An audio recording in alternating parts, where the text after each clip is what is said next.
Habari na hujambo, mimi naitwa Captain Fanuel Steven Baraka. Kwanza leo ni siku ya Boxing Day, siku ya kufungua zawadi.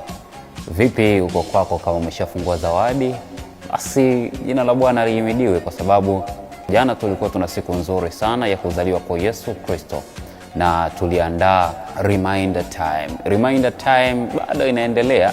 Leo tuko kwenye volume 2 ya kuzaliwa kwa Yesu Kristo. Yesu Kristo amezaliwa, lakini pia tunatamani aendelee kuzaliwa zaidi mioyoni mwetu, kwa sababu yeye ndiye anayetufanya mpaka sisi tunakuwa hai, tuna shine, tunamshukuru kwa kila jambo, kwa sababu yeye ndio mfariji wetu, yeye ndio mwangaza wetu, mwokozi wetu kwa kila jambo. Basi yeye anahimidiwa siku zote. Kwa hiyo jana tuliangalia jinsi ambavyo Yesu alizaliwa katika hori la wanyama, na mambo mengi yalitendeka siku ya jana.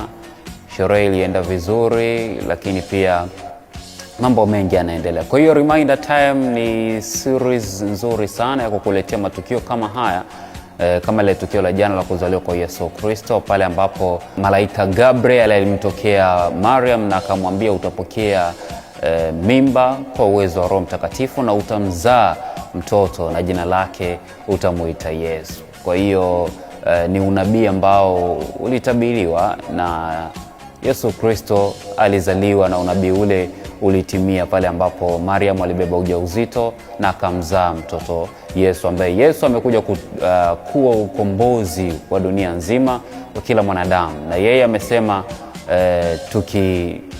tukijitwika na kumfuata yeye, tukiacha yote na kumfuata yeye, basi kila jambo litakwenda kuthibitika kwake yeye.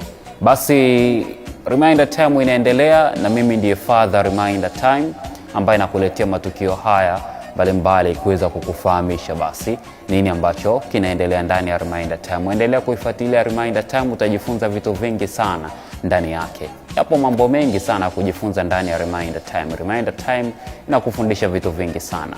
Mimi naitwa Captain Fanuel Steven. Asante, na Mungu wa mbinguni awabariki sana. Lakini jambo la muhimu sana, fahamu kwamba na ukishakuwa utalewa sasa, ukimya una maana kubwa sana kuliko kuendelea kujitetea kwa watu. Bila wasiwasi, mimi naondoka kwa sasa. Seleni Mwenyezi Mungu, kumbuka utatimiza ndoto.